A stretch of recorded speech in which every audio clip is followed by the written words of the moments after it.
Hello बच्चों, आज हम लोग करेंगे 30 मिनट्स के अंदर चैप्टर नंबर 4 का मूविंग चार्जेस एंड मैग्नेटिज्म का पूरा पूरा बढ़िया तरीके से सारे कॉन्सेप्ट का रिवीजन। आइए फटाफट शुरू करते हैं। तो ये है moving charges and magnetism, 30 minutes के अंदर करने वाले हैं। और हाँ, अरविंद एकेडमी चैनल को सब्सक्राइब करना मत भूलिएगा, सुपर इजी फिजिक्स के लिए एंड टॉप क्वालिटी फिजिक्स के लिए। कई बच्चों को चाहिए होता है जो मैं पढ़ा रहा हूँ यहाँ पर, उसका पीडीएफ उनको मिल जाए तो कोई दिक्कत की बात नहीं है। आप अरविंद एकेडमी ऐप को डाउनलोड कर लीजिए, इसका लिंक डिस्क्रिप्शन में आपको मिलेगा। और इसके स्टोर सेक्शन में जाइएगा, वहां पर आपको क्लास 12 फ्री पीडीएफ नोट्स दिखेंगे। इसमें सारी पीडीएफ अनलॉक है, आप क्लिक करके डाउनलोड करके अपनी पढ़ाई के लिए इस्तेमाल कर लीजिएगा। आपके लिए अरविंद एकेडमी टेलीग्राम चैनल भी है बेटा, यहां पर आप जुड़ जाइए, इसका लिंक भी डिस्क्रिप्शन में है। यहां पर अपडेट्स और राइट गाइडेंस देता हूं, जिससे कि आपको सही डायरेक्शन में आप पढ़ाई को आगे बढ़ा सके और मेहनत का पूरा पूरा रिजल्ट आपको मिले। कुछ इंपॉर्टेंट इंफॉर्मेशन आपके लिए, श्योर शॉर्ट क्वेश्चंस हैं पीसीएम के, ऐसे ही क्वेश्चंस बोर्ड्स में आएंगे।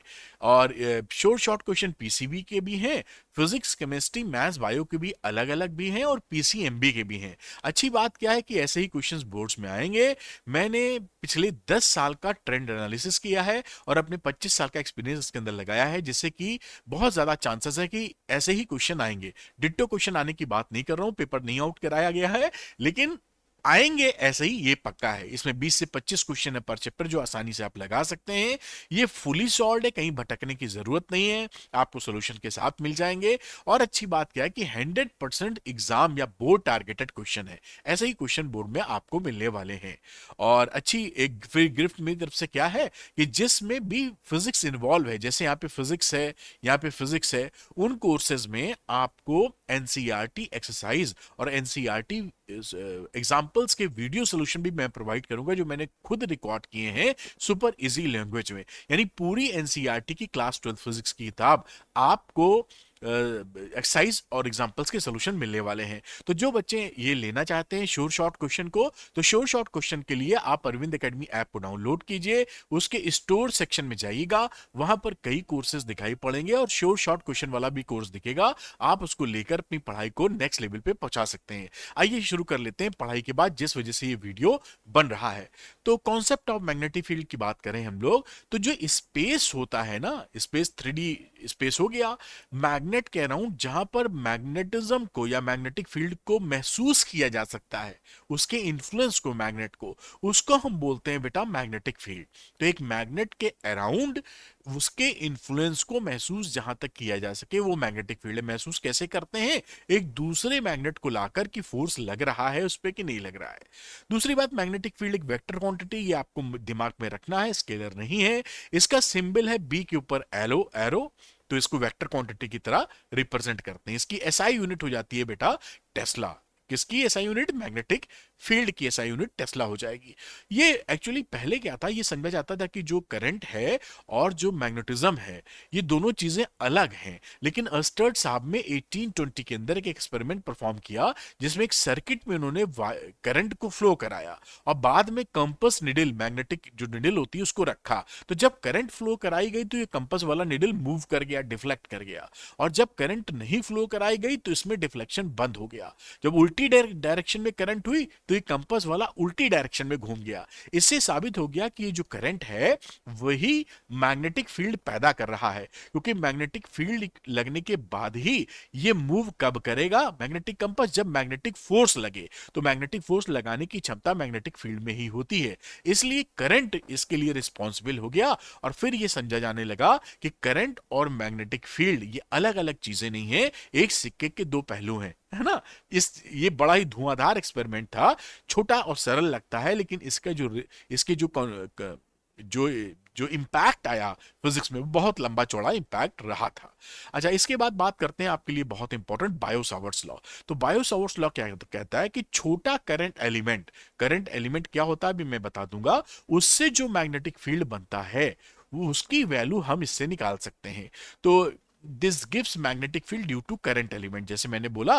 और करंट एलिमेंट किसे आप कहते हैं? आईडीएल को। जैसे एक वायर ले लिया लंबा सा, तो उसका छोटा सा एक डीएल, आप जानते हैं कैलकुलस की भाषा, तो डीएल मतलब बहुत छोटी सी लेंथ ले लेते हैं, और करंट फ्लोइंग होना चाहिए, करंट कैरिंग वायर होना चाहिए, तभी मैग्नेटिक फील्ड बनाएगा। तो इस आईडीएल वाली क्वांटिटी को करंट एलिमेंट कहते हैं। अगर आपको बी पर मैग्नेटिक फील्ड निकालना है, पी पॉइंट पर मैग्नेटिक फील्ड निकालना है, जो इस करंट एलिमेंट से थीटा डायरेक्शन में है और आर डिस्टेंस दूर है, तो इस पे बढ़ने वाला जो मैग्नेटिक फील्ड है वो बायो सावर्ट्स लॉ से पता चलता है, mu naught upon 4 pi I DL sine theta upon R square. ये डीबी यानी बहुत छोटा मैग्नेटिक फील्ड बनेगा, और उसका ये value, this is the scalar value, लेकिन मैग्नेटिक फील्ड होता है वेक्टर क्वांटिटी, इसलिए वेक्टर वाला फॉर्मूला ही ज्यादा बढ़िया यहां पड़ेगा। तो वेक्टर का फॉर्मूला क्या है यहां पर?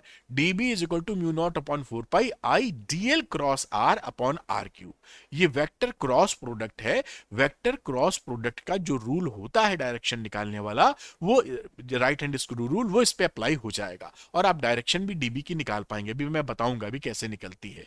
और म्यू नॉट की वैल्यू याद रखिएगा, 4 pi into 10⁻⁷ tesla ampere power -1 into metre, और म्यू नॉट अपॉन 4 पाई की 10⁻⁷।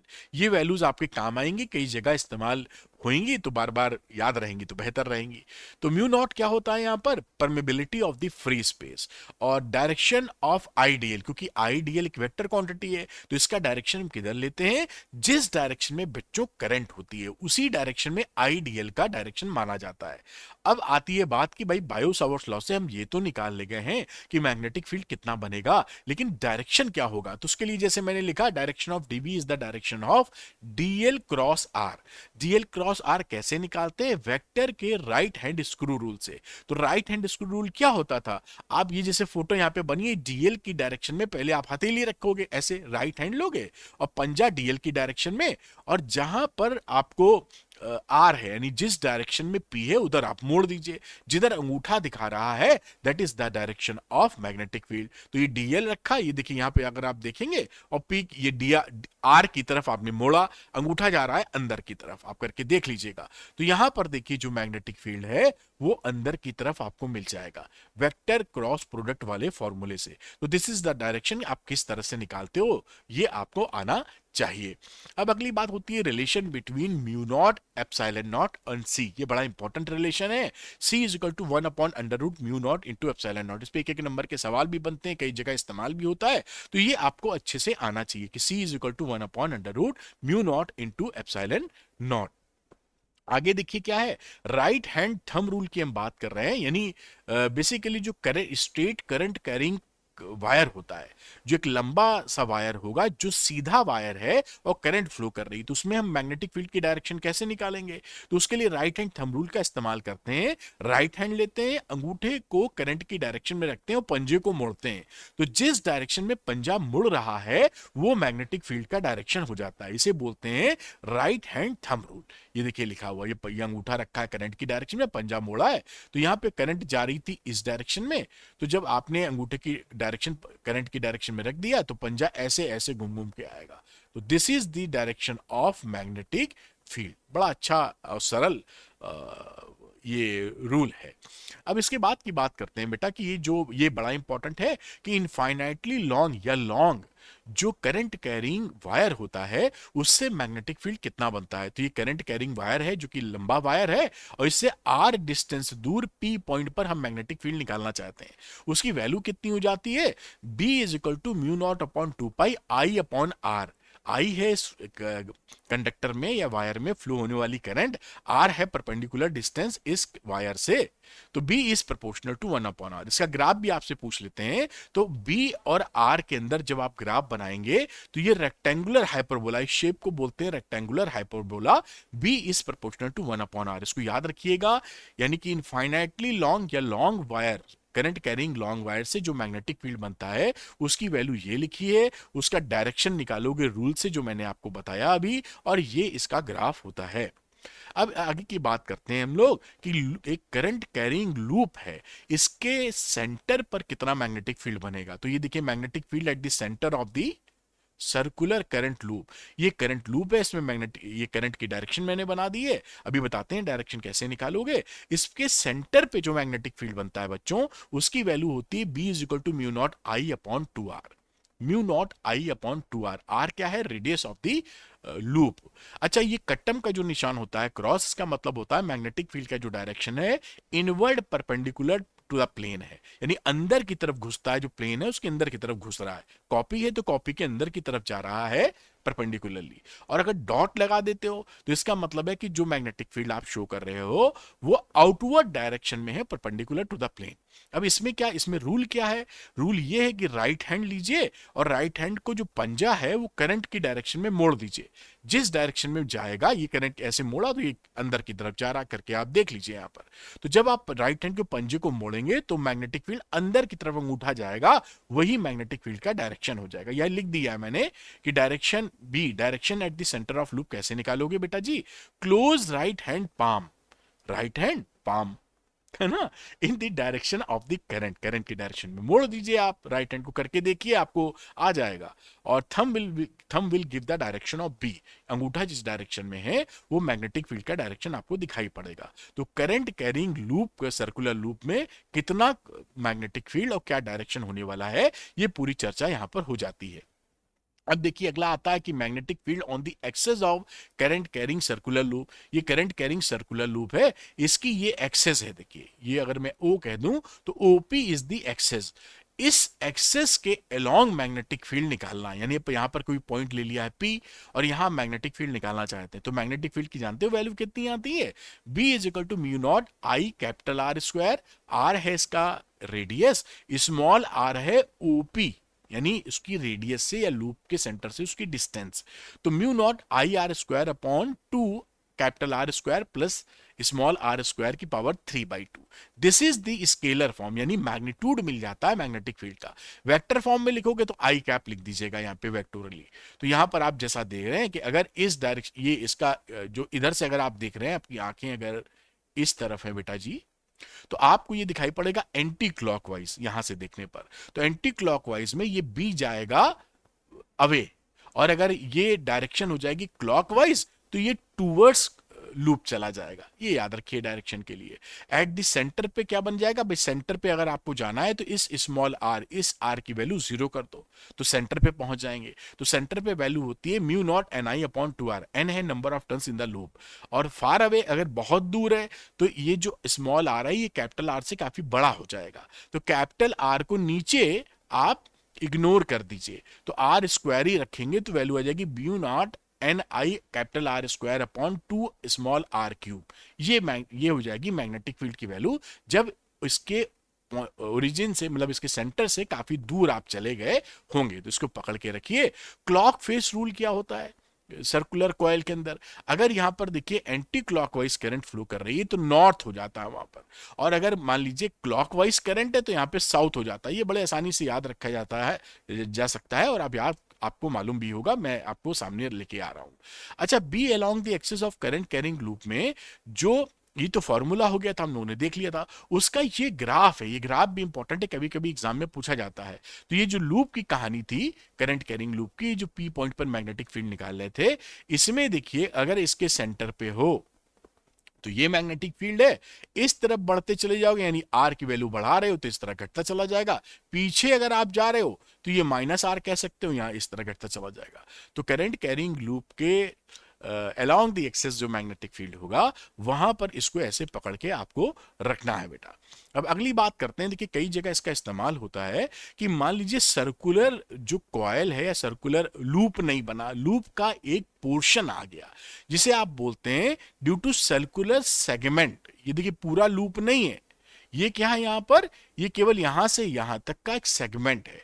तो अगर इस सेगमेंट उसके सेंटर पे हमें मैग्नेटिक फील्ड निकालना है, तो अगर हमें लेंथ दे रखी है कि भाई ये जो सेगमेंट वाला आर्क है वो कितना लंबा है, तो इस फॉर्मूले को लगा देना, b naught is equal to mu naught upon 4 pi i l upon a square. A है इसकी रेडियस और एल है सेगमेंट का लेंथ। और अगर एंगल दे रखा है, एल नहीं दे रखा है सेगमेंट की, तो थीटा के लिए ये फॉर्मूला लगा देंगे आप, बी इज इक्वल टू, यानी सेंटर पे जो उसके मैग्नेटिक फील्ड है, म्यू नॉट अपॉन 4 पाई आई थीटा अपॉन ए। आई है इस सर्कुलर सेगमेंट में कितनी करंट है, थीटा ये एंगल है, ए इसकी रेडियस है। इसको याद रखिएगा। अगर ये लूप सेमी सर्कुलर हो गया, यानी आधा सर्किल बनाने लगा, तो उस समय देखिए थीटा की जगह आप रिप्लेस कर दीजिए पाई, क्योंकि सेमी जो आधा सर्किल होता है, ये देखिए वो कितना एंगल बनाएगा, 180 डिग्री का। 180 का मतलब है पाई, तो यहां वैल्यू पाई रख दी है। अब पाई को सॉल्व करोगे तो ये आ जाता है म्यू नॉट आई अपॉन 4a। यानी सेमी सर्कुलर लूप अगर है तो उसके लिए जो मैग्नेटिक फील्ड मिलेगा सेंटर पर, वो म्यू नॉट आई अपॉन 4a मिलेगा। इस तरीके से निकाल सकते हैं, बड़ा इंपॉर्टेंट है ये, कई जगह आपका इस्तेमाल होता दिखेगा।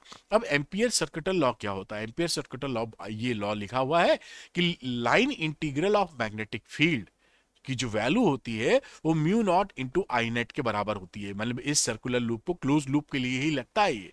तो जितना इसके अंदर इनक्लोज्ड इसने करंट किया है, म्यू नॉट इंटू आई नेट आप कर देंगे तो ये एम्पियर सर्कुलर लॉ निकल आएगा। ये सिंपल बेसिकली वैसे ही काम करता है जैसे गॉस लॉ कूलॉम्स लॉ के लिए काम करता था इलेक्ट्रोस्टैटिक्स में।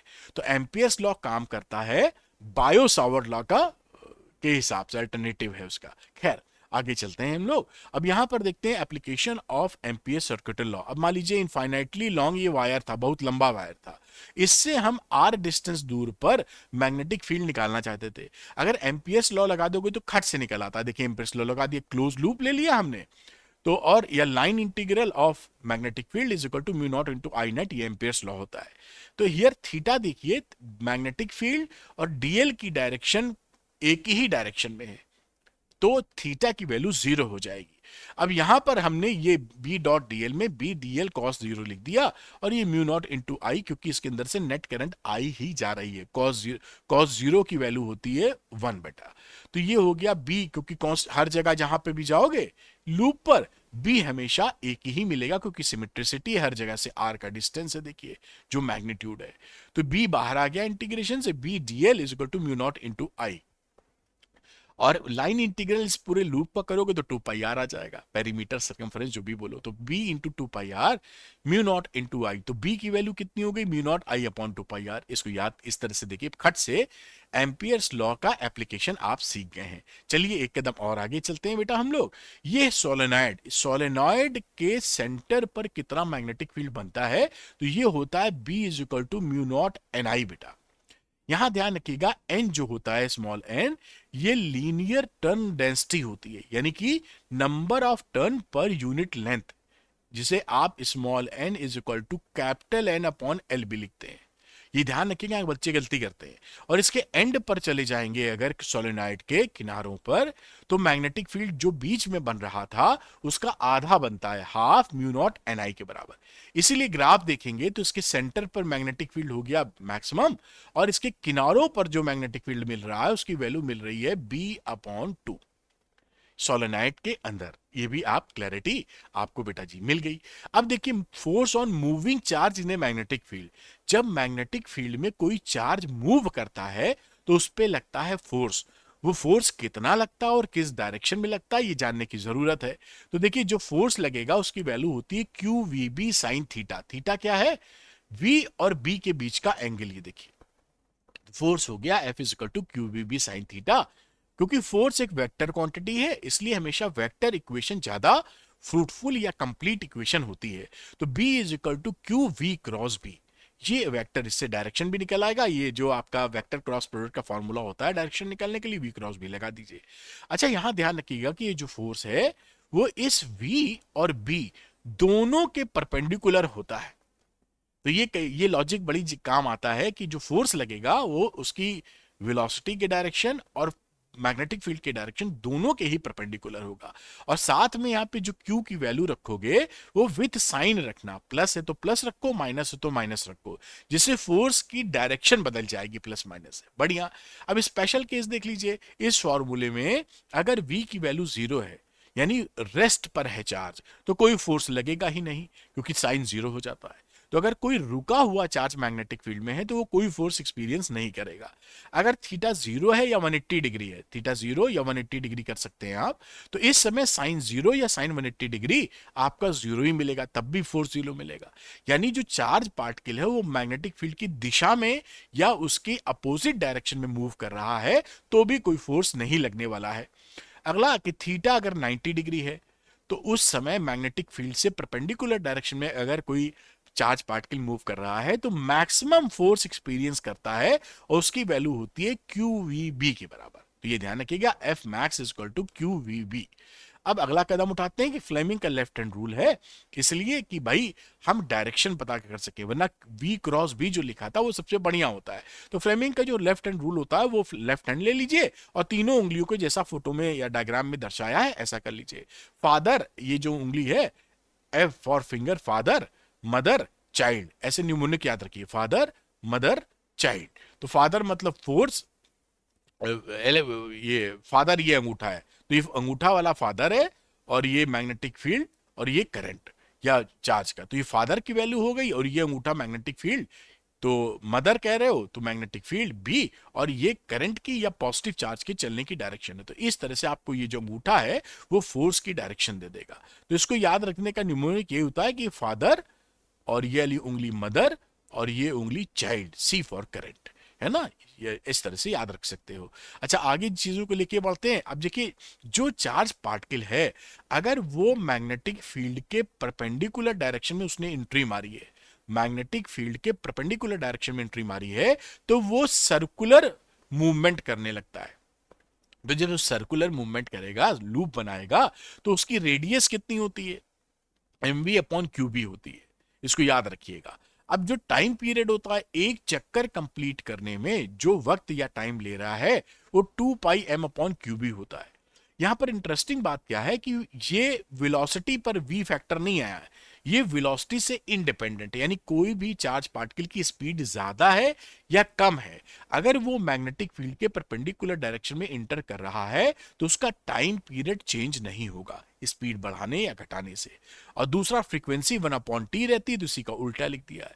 तो यहां पर इंपॉर्टेंट चीज ये ध्यान रखना कि वेलोसिटी बढ़ाओगे तो रेडियस बढ़ जाएगी, क्योंकि वेलोसिटी बढ़ाने से रेडियस बढ़ जाती है, लेकिन वेलोसिटी बढ़ाने से टाइम पीरियड या फ्रीक्वेंसी चेंज नहीं होती। ये कहानी किसकी है, जब चार्ज पार्टिकल मैग्नेटिक फील्ड के परपेंडिकुलर डायरेक्शन में एंट्री मार रहा है। तो अगर वो परपेंडिकुलर डायरेक्शन में एंट्री नहीं मारे, ऑब्लिकली जाए, यानी थीटा 90 नहीं हो, उसके अलावा आर्बिट्री एंगल हो, कोई और एंगल हो, तो उस समय जो रेडियस होता है, इसका पाथ कैसा होता है, हेलिकल, स्प्रिंग नुमा पाथ। ये देखिए बना हुआ ना लाल लाल, इस तरह से इसका पाथ हो जाता है। इस पाथ को हम बोलते हैं हेलिकल पाथ। तो ये हेलिकल पाथ होता है जब चार्ज पार्टिकल मैग्नेटिक फील्ड से 90 डिग्री का एंगल नहीं बनाता, कोई और 90 और 0 दो एंगल ना बनावे, उसके अलावा कोई और एंगल बनावे, तो ये हेलिकल पाथ फॉलो करेगा। तो इसमें ये कितना रेडियस बनाएगा, और हेलिकल पाथ जो फॉलो करता है उसकी एक्सिस होती है magnetic field. Magnetic field is the axis, और स्प्रिंग नुमा सोलेनॉइड नुमा बिहेवियर पाथ देता है।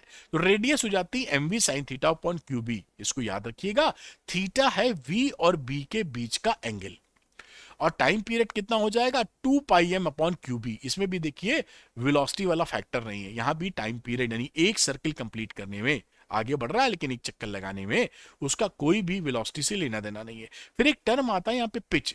पिच का मतलब होता है कि एक कंप्लीट चक्कर लगाने में वो लीनियरली कितना आगे बढ़ गया, दैट इज द पिच। यानी यहां से शुरू करा, ये यहां तक उसने एक चक्कर लगाया, तो ये खिसक कितना गया है लीनियरली, इसे बोलते हैं पिच।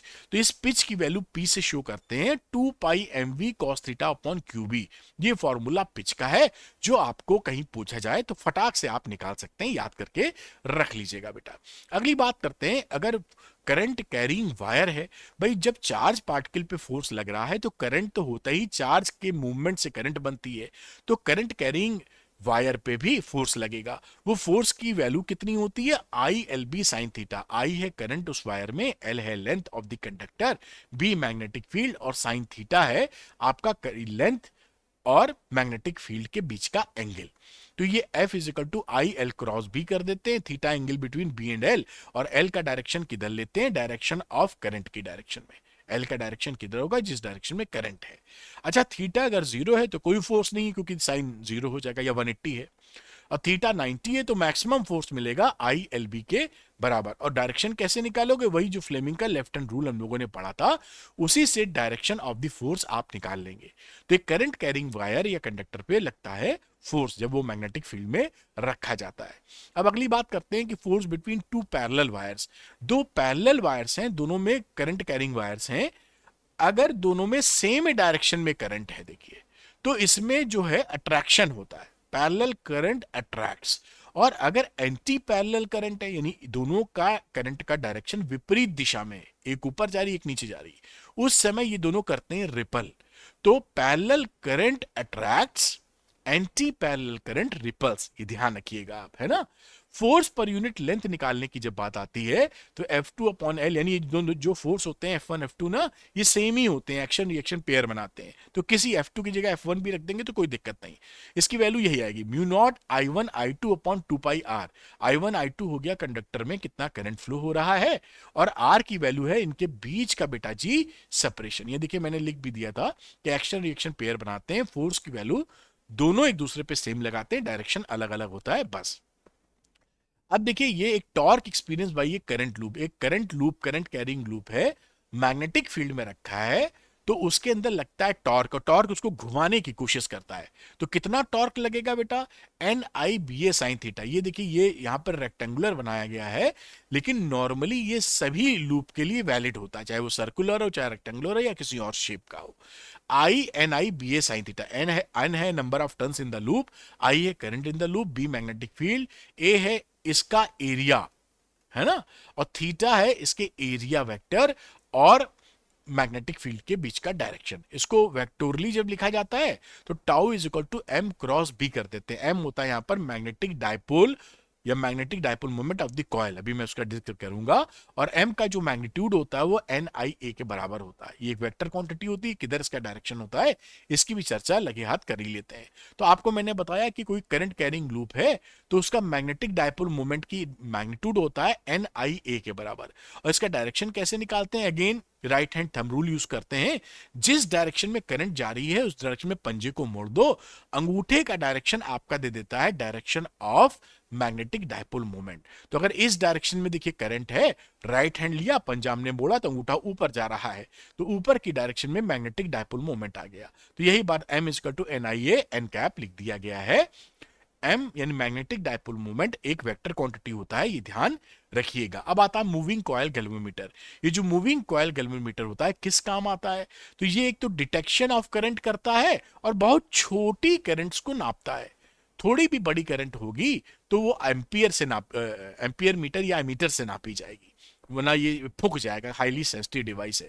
किस प्रिंसिपल पे ये काम करता है, जैसा हमने अभी देखा है कि एक करंट कैरिंग लूप अगर मैग्नेटिक फील्ड में रखा जाए तो वो टॉर्क एक्सपीरियंस करता है, वो डिफ्लेक्ट कर जाता है यानी घूम जाता है। तो इसका जो घूमना है वो करंट डिपेंडेंट है। यही प्रिंसिपल है कि जब भी एक करंट कैरिंग कॉइल प्लेस किया जाएगा मैग्नेटिक फील्ड में, वो एक्सपीरियंस करता है current dependent torque which tends to rotate the coil and produces the angular deflection. This is the principle of moving coil galvanometer। और ये देखिए अल्फा है, ये जो देखिए पॉइंटर लगा है ना, ये घूमेगा ऐसे, तो this is the alpha deflection angle. वो NBA अपॉन K इंटू आई के बराबर होता है। इस फॉर्मूले को याद रखिएगा। ये number of turns in the coil है, यहाँ पे जो कॉइल होता है उसमें कितने टर्न्स है, B मैग्नेटिक फील्ड, A है कॉइल का अपर्चर, और के है टॉर्सन कांस्टेंट स्प्रिंग का। एक स्प्रिंग लगी होती है जो इसको आगे बढ़ने से रोकती है, जिससे कि वापस आ सके पॉइंटर अपनी, जब करंट हटाओ तो वापस अपने नॉर्मल पोजीशन में। तो ये सारी वैल्यू देखिए यहाँ पे कांस्टेंट हो गई NBA के, तो ये अल्फा इज प्रोपोर्शनल टू आई हो जाता है। लीनियर रिलेशनशिप बनती है इसके अंदर, जिससे जो खाने होते हैं वो लीनियर स्केल खींची जाती है। लीनियर स्केल का मतलब कि अगर एक खाना 5 मिली एम्पियर को शो कर रहा है तो 10 खाने 10 मिली एम्पियर को शो करेंगे। के टॉर्सन कांस्टेंट और अल्फा एंगुलर डिफ्लेक्शन आपको मैंने बता ही दिया है। अब फिगर ऑफ मेरिट एक चीज होती है, ध्यान रखिएगा, उसे जी से रिप्रेजेंट करते हैं आई अपॉन अल्फा। यानी ये अगर हम एक यूनिट करंट फ्लो करें तो कितना डिफ्लेक्शन हमको मिलेगा, आप ऐसे कर सकते हैं। या ऐसा कह दीजिए कि एक डिफ्लेक्शन के लिए करंट की जो वैल्यू होगी वो जी की वैल्यू बराबर होगी के अपॉन एनबीए, इसको याद करके रखिएगा, फिगर ऑफ मेरिट है।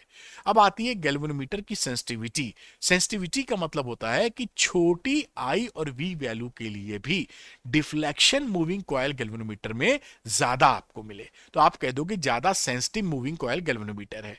दो तरह की सेंसिटिविटी होती है, current sensitivity end voltage sensitivity. Current sensitivity का मतलब है अल्फा अपॉन आई यानी एनबीए अपॉन के, याद रखिएगा। Deflection produced when a unit current flows, एक यूनिट करंट डालिए तो जितना रिफ्लेक्शन आएगा वो करंट सेंसिटिविटी है। इसी तरह से वीएस की वैल्यू होती है अल्फा अपॉन वी, तो अल्फा अपॉन आई आर यानी यूनिट वोल्टेज के लिए कितना डिफ्लेक्शन मिलेगा, इसकी value NB upon K R होती है, यहां पे लिख भी दिया है। और करंट सेंसिटिविटी और वोल्टेज सेंसिटिविटी में रिलेशन होता है V S equal to I S upon R, इसको याद रखिएगा। करंट सेंसिटिविटी वोल्टेज सेंसिटिविटी दो तरह की सेंसिटिविटी है मूविंग कॉइल गैल्वेनोमीटर में। अगली बात आती है कि गैल्वेनोमीटर को, मूविंग कॉइल गैल्वेनोमीटर को एमीटर में कैसे चेंज करोगे। तो देखिए गैल्वेनोमीटर के पैरेलल में एक शंट लगा देते हैं हम लोग। शंट क्या होता है, वेरी लो वैल्यू रेजिस्टेंस, ये मैंने लिख रखा है कि what is the meaning of shunt. Value very very low value resistance अगर हम गैल्वेनोमीटर के पैरेलल में लगा देते हैं, शंट लगा देते हैं, तो ये कन्वर्ट हो जाता है एमीटर के अंदर। ये कैसे कन्वर्जन करना है लिखा है और मैं समझा भी रहा हूं। कितना शंट लगाएंगे भाई, आपको कुछ रेंज का चाहिए, मान लीजिए एमीटर, तो उस रेंज की वैल्यू आई होती है, आई माइनस आई जी, और ये into i g upon i minus i g, और गैल्वेनोमीटर रेजिस्टेंस से मल्टीप्लाई कर देंगे तो ये शंट की वैल्यू हो जाएगी जिस रेंज के लिए आपको बनाना है एमीटर। और आईजी निकालना हो, फुल स्केल डिफ्लेक्शन करंट बोलते हैं इसको, वो करंट जिसपे गैल्वेनोमीटर पूरी पॉइंटर लास्ट तक चला जाए। तो एस अपॉन जी प्लस एस इंटू आई, इस फॉर्मूले को याद रखिए। इसका इस एमीटर का रेजिस्टेंस कितना हो जाएगा, जी एस अपॉन जी प्लस एस, ये एस से काफी छोटा होता है क्योंकि पैरेलल में है ये वैल्यू, या इसको ये कन्वर्जन का तरीका है शंट को पैरेलल में लगाना। अगर आप वोल्टमीटर में तब्दील करना चाहते हैं, मूविंग कॉइल गैल्वेनोमीटर है उसको चेंज करना चाहते हैं वोल्ट मीटर में, तो आप एक हाई वैल्यू रेजिस्टेंस को लगाते हैं सीरीज कॉम्बिनेशन में। तो एक galvanometer is converted to volt meter by putting high resistance in series. High resistance series में लगा देंगे, वोल्ट मीटर में कन्वर्ट कर जाएगा। तो आईजी की वैल्यू देखिए कितनी होती है, वी अपॉन आर प्लस जी, और आर की वैल्यू कितना रेजिस्टेंस लगाएंगे गैल्वेनोमीटर की सीरीज में, V upon I G minus capital G, और आरवी यानी इस पूरे वोल्टमीटर का कितना रेजिस्टेंस हो गया, आर प्लस जी, जो कि कैपिटल जी से, जी क्या है गैल्वेनोमीटर रेजिस्टेंस से काफी ज्यादा होता है। तो ये कन्वर्जन का यहां पर तरीका हो गया। वीडियो खत्म करने से पहले याद दिला दूं, श्योर शॉर्ट क्वेश्चंस हैं पीसीएम के, ऐसे ही क्वेश्चन बोर्ड्स में आएंगे। श्योर शॉर्ट क्वेश्चन है पीसीबी के, ऐसे ही क्वेश्चन बोर्ड्स में आएंगे। इसमें अच्छी बात क्या है कि क्यों मैं कह रहा हूं ऐसे क्वेश्चन बोर्ड्स में आएंगे, क्योंकि जो पिछले 10 साल की ट्रेंड एनालिसिस है और साथ में बेटा मेरा 25 साल का एक्सपीरियंस वो इसमें लगाया है, तो मैंने छाट के चुन चुन के सवाल आपको दिए हैं। 20 से 25 सवाल हैं इस चैप्टर में, यानी एक चैप्टर में, यानी आराम से इसको आप लगा सकते हैं। साथ में ये फुली सॉल्व है, सॉल्यूशन के लिए कहीं भागना नहीं, और 100% बोर्ड टारगेटेड क्वेश्चन है, यानी 20-25 क्वेश्चन, 25 क्वेश्चन लगाने के बाद आप बहुत अच्छी तरीके से तैयारी कर पाएंगे। और एक और खुशखबरी की बात यह भी है कि जहां पर फिजिक्स वाले कोर्सेज इन्वॉल्व है, आपको एनसीईआरटी एक्सरसाइज और एनसीईआरटी एग्जांपल्स का वीडियो सॉल्यूशन मैंने रिकॉर्ड किया, आपको सुपर इजी लैंग्वेज में आपको दे दूंगा। तो जो बच्चे श्योर शॉर्ट क्वेश्चन लेना चाहते हैं वो अरविंद एकेडमी ऐप को डाउनलोड कर लीजिए, उसके स्टोर सेक्शन में जाइएगा, वहां पर कई और कोर्स भी दिखेंगे, श्योर शॉर्ट क्वेश्चन भी दिखेगा, वहां श्योर शॉर्ट क्वेश्चन लेकर अपनी पढ़ाई को नेक्स्ट लेवल पे ले जा सकते हैं। And thank you very much for watching this video. Arvind academy channel को सब्सक्राइब करना मत भूलिएगा super easy and top quality physics के लिए। Thank you, good luck to you, bye.